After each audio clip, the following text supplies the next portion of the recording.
श्री हरिवंश श्री भगवंत मुदित जी परम रसिक संत थे।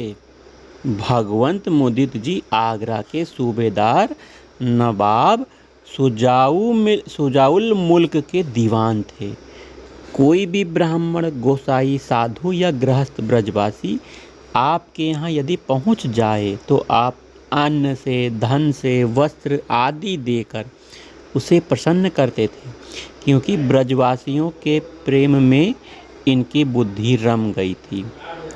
आपके गुरुदेव का नाम श्री हरिदास जी था। ये वृंदावन के ठाकुर गोविंद देव जी के मंदिर के अधिकारी थे। इन्होंने ब्रजवासियों के मुख से श्री भगवंत मुदित जी की बड़ी प्रशंसा सुनी तो इनके मन में आया कि हम भी आगरा जाकर शिष्य भक्त की भक्ति देखें।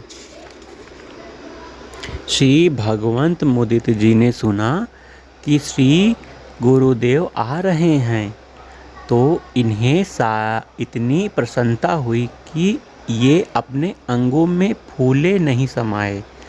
ये अपनी स्त्री से बोली कि कहो श्री गुरु चरणों में क्या भेंट देनी चाहिए। स्त्री ने कहा, हम दोनों एक एक धोती पहन लें और शेष सब घर द्वार, कोठार, भंडार, अचल संपत्ति श्री गुरुदेव को समर्पण कर दें और हम दोनों वृंदावन में चलकर भजन करें। स्त्री की ऐसी बात सुनकर श्री भगवंत मुदित जी उस पर बहुत प्रसन्न हुए और बोले, सच्ची गुरु भक्ति करना तो तुम ही जानती हो। यह तुम्हारी सम्मति हमको अत्यंत प्रिय लगी। ऐसा कहते हुए उनके नेत्रों से आंसू बहने लगे। गुरुदेव रात्रि में बाहर द्वार पर बैठे सुन रहे थे।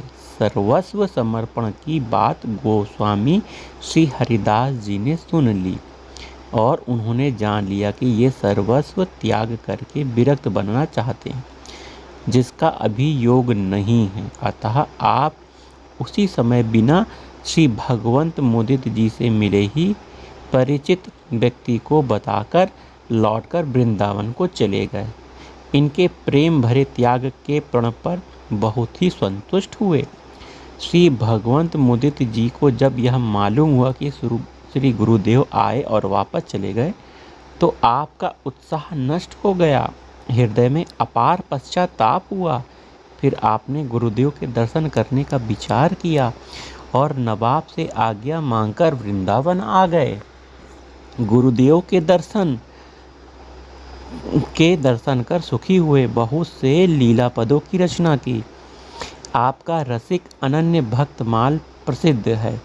इस प्रकार आपने अनन्य प्रेम का एक रस निर्वाह किया। गुरुदेव से आज्ञा लेकर आगरा को लौट आए। वहाँ किसी कारणवश किसी ब्रजवासी चोरों ने आपके घर में ही चोरी कर ली, पर इससे आपने जरा भी मन में दुख नहीं माना, क्योंकि आपका मन भगवान की भक्ति में सरापोर था और दृष्टि में श्री वृंदावन बिहारी जी समाये हुए थे। वास्तव में आप बड़े ही भाग्यशाली और प्रेमी संत थे। संसार में आपका भगवत प्रेम प्रसिद्ध था। श्री भगवंत मुदित जी के पिता श्री माधव दास जी रसिक थे। राधा वल्लभ श्री हरिवंश पिताजी भगवंत मुदित जी के पिताजी के बारे में भी सुन लीजिए। श्री माधव दास जी बेसुध हैं, नाड़ी छूटने वाली है। अब इनका अंतिम समय आ गया। ऐसा जानकर लोग उन्हें पालकी में बैठाकर आगरा से वृंदावन धाम को ले जा रहे थे। आधी दूर आ गए तब श्री माधव दास जी को होश आ गया। दुखित होकर आपने लोगों से पूछा कि क्रूरो, तुम लोग मुझे कहाँ लिए जा रहे हो। लोगों ने कहा, आप जिस वृंदावन धाम का नित्य ध्यान किया करते थे वहीं ले जा रहे हैं। यह सुनकर आपने कहा, अभी लौटाओ। यह शरीर श्री वृंदावन जाने के योग्य कदापि नहीं है। इसे जब वहाँ जलाया जाएगा तब इसमें से बड़ी भारी दुर्गंध निकलेगी। वह प्रिया प्रीतम को अच्छी नहीं लगेगी। प्रिया प्रीतम के पास जाने योग्य जो होगा वह अपने आप उनके पास चला जाएगा। आप ऐसा भाव की राशि थे। वापस जाकर आगरा में ही आपने शरीर को छोड़ा।